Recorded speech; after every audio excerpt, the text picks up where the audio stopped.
Services. We provide inspections and certifications, repairs, and load tests to remove violations in your area and nationwide. So whether you're an inspector or whether you're somebody, you have your own home, you have your own building, the first thing is the law is very clear. It must be structurally sound and must be kept painted. So is the fire escape painted or is it not painted? And does it have more paint than rust or more rust than paint? So I can just look at this fire escape and say that I have evidence right now that there's more rust than paint on this fire escape. So immediately, if you were to call an inspector out here, the law doesn't allow him to pass this fire escape simply because it has more rust than paint. And structural means that if the fire escape is 50 to 75 years old, when any inspector is looking at it, he's got to see some evidence of maintenance. And maintenance means that I have to see a change in bolts, I have to see a change in rivets, I have to see some new hardware. Because when I go up to a fire escape, I see nothing but original hardware. That hardware is 50 to 75 years old. It's been out in the weather 50 to 75 years, and it's just impossible for not one of those rivets, one of those bolts to be changed in 50 to 75 years. And whenever that occurs, what I have is a fire escape that somebody's been constantly painting, but they've never done anything structurally to it. So now that makes the entire fire escape pretty much suspect.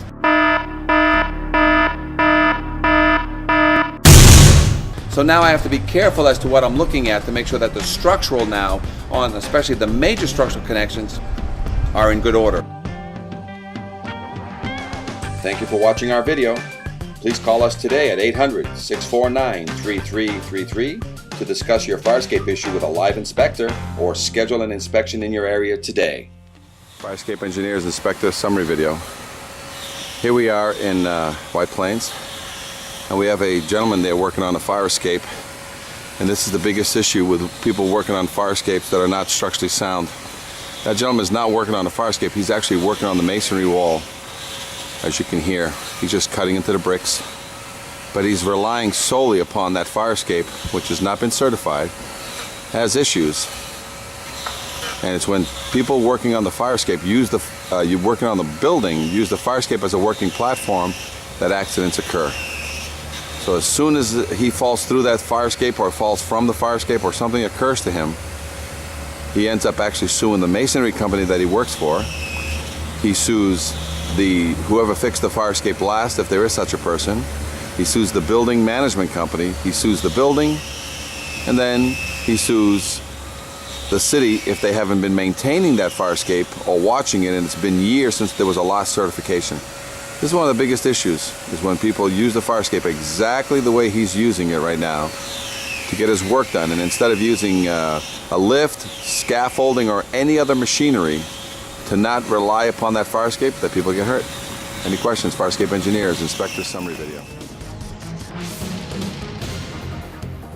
The smoke, the flames, and the frightened faces, all in a firefighter's line of duty. But Chief William Hitchcock remembers the night it wasn't the fire that almost stopped him. Oh, I was scared to death.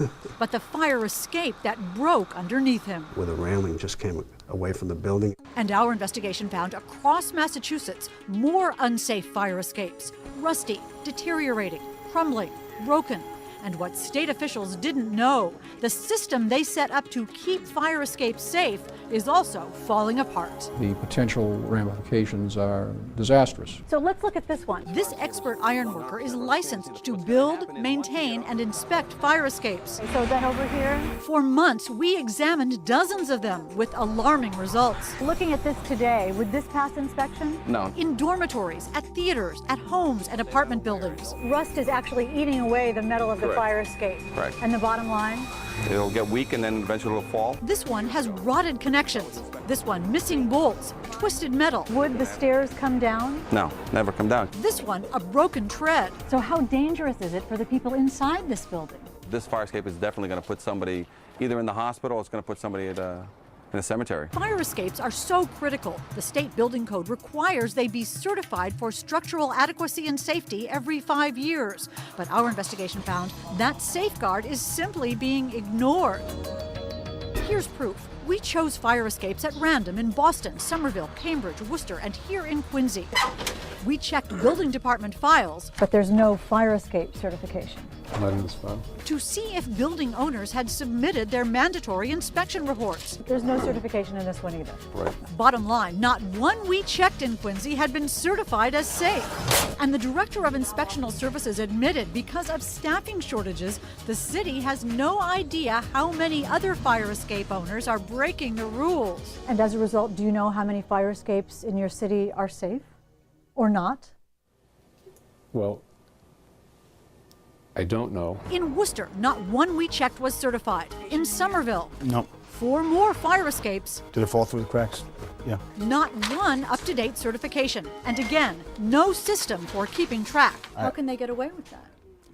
I guess that the shortest answer of all is because we don't have the resources to sit here and follow up on these things. If structural deficiencies are reported, local building inspectors can actually evacuate residents until repairs are made. Would you talk to us on camera about this? No? But when we surveyed 24 more communities, most admitted they had no idea how many fire escapes were certified. In Taunton, inspectors told us they haven't seen a certification in 25 years. Northampton officials said it's a cold day in hell when that happens. In Cambridge, too, not one of our test buildings was certified, and the official in charge would not come out to discuss it. In Boston, where there are more than 8,000 fire escapes, again, according to inspectional services, not one we checked was certified. Officials know they are required to enforce the building code, but they admit they don't always know if owners are breaking the law. The building code is being ignored. Right, but it's difficult to write a violation when you don't have knowledge of something like that. But state officials say for a critical issue like this, communities should know. And they warn the Massachusetts building code is not optional. Does it worry you that these fire escapes are not being certified? This is an important issue and should not be ignored. That's because after the smoke and flames begin, it'll be too late to learn you've got no way out. I can't stress it enough, Hank, that these things have to be maintained and someone's got to be watching. As a result of our investigation, state officials will now issue an alert to local inspectors. Meanwhile, if there's a fire escape on your home or office, you can contact your local building department to make sure it's properly certified. In the newsroom, I'm Hank Philippi Ryan.